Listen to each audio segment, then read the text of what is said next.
Hey guys, मसँग पनि यो D6 भिडियो लाइट आइसकेको छ जुन चाहिँ यो क्लिप अन कम्प्युटर अनि क्लिप अन ल्यापटप र क्लिप अन फोन रहेछ। भनेको मतलब यो तीनवटैमा यसलाई एडजस्ट गरेर चलाउन मिल्ने रहेछ। यो तीनटैमा चाहिँ युज हुँदो रहेछ हैन।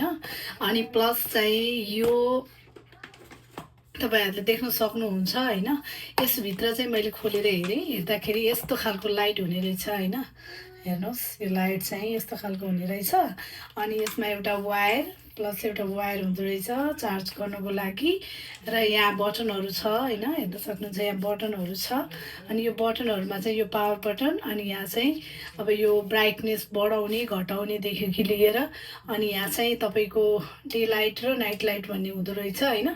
यहाँबाट चाहिँ तपाईहरुले चेन्ज गर्न सक्नुहुन्छ कस्तो चाहियो भनेर हैन। जस्तै फर एक्जाम्पल म तपाईहरुलाई देखाउँछु। जस्तै मैले यसलाई पावर बटन अन गरे भने यसरी लाइट बल्ने रहेछ। अनि प्लस चाहिँ यहाँ चार्जिङ देख्न सक्नुहुन्छ तपाईले। यो चार्ज चाहिँ फुल गर्नुपर्छ है यसको लागि। अनि यहाँ एउटा यो लक छ हैन। यो लकलाई चाहिँ तपाईहरुले यसरी क्लिक गरेर दबाएर प्रेस गर्नु भयो भने यो निकाल्न मिल्ने रहेछ के। यो भनेको यो तपाईहरुले यहाँ लिंक गराउने बित्तिकै यसलाई तपाईहरुले स्ट्यान्डमा राखेर हेर्नु यहाँ छ स्ट्यान्डमा राखेर यसलाई चाहिँ युज गर्न मिल्ने र यो निकाल्ने बित्तिकै तपाईहरुको के गर्नु पर्दो रहेछ भन्दा यसमा चाहिँ एउटा ह्याङ्गर जस्तो आउँदो रहेछ कि यो ह्याङ्गर जस्तो हेर्नु ठ्याक्कै ह्याङ्गर जस्तो छ नि हैन। यसलाई चाहिँ तपाईहरुले फोनमा युज गर्न सकिदो रहेछ के। यसलाई ठ्याक्क माथिपट्टि फोनमा यो यसलाई यहाँ लिंक गराएर अनि त्यसपछि हामीले चाहिँ फोनमा युज गर्न सकिदो रहेछ। मैले यसलाई चाहिँ अघि त्यो के भन्छ स्ट्यान्डमा राख्नको लागि यतापट्टि लगाइन्छ भने यो यस्तै राख्नु पर्यो नि त हैन। यस्तै राख्नु पर्यो। अब यो फोनहरुको लागि चाहिँ माथि अब 1300 जान्छ नि त। त्यसो भने यतापट्टिकोमा यसमा यो क्लिक यसरी एडजस्ट गराउने अनि गराइसकेपछि अब यो त सजिलो भयो नि त यतिकै हैन। अब यसलाई मैले फोनमा चाहिँ अट्याच गराउनु पर्यो। यो माथि फोनमा एडजस्ट गराए हैन। अब यसलाई मैले लाइट अफ गरेर देखाउँछु है त। ल हेर्नुस् यतिको लाइट अफ गर्दाखेरि यतिको उज्यालो आउँदो रहेछ। अब यसलाई त यो नाइट लाइट भयो अँध्यारो आयो नि हैन। अब मैले यसलाई डे लाइट बनाउँछु।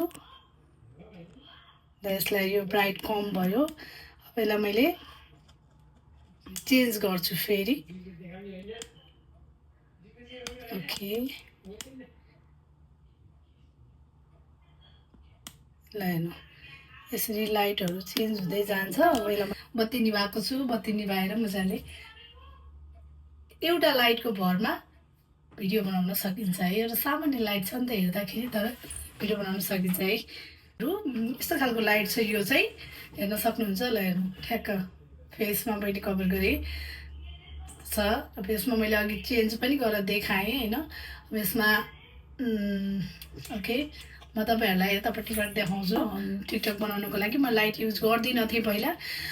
रातिमा भिडियो बनाउनु पर्यो भने चाहिँ यो लाइट एकदम काम लाग्छ। अब साइनिङ पनि भयो क्लियर पनि आउँछ भिडियोहरु हैन। तपाईहरु यदि टिकटक युजरहरु हुनुहुन्छ भने अथवा ल्यापटप डेस्कटप युज गर्नुहुन्छ मिटिङ कन्फरेन्सको लागि पनि अलिकति लाइटहरु बढी चाहिन्छ नि त। त्यस्तो बेलाको लागि चाहिँ यो एकदमै युजफुल हुन सक्छ। यदि मन पर्छ भने ओरेन्ज कार्डमा क्लिक गरेर लिन सक्नुहुन्छ है त। Bye bye.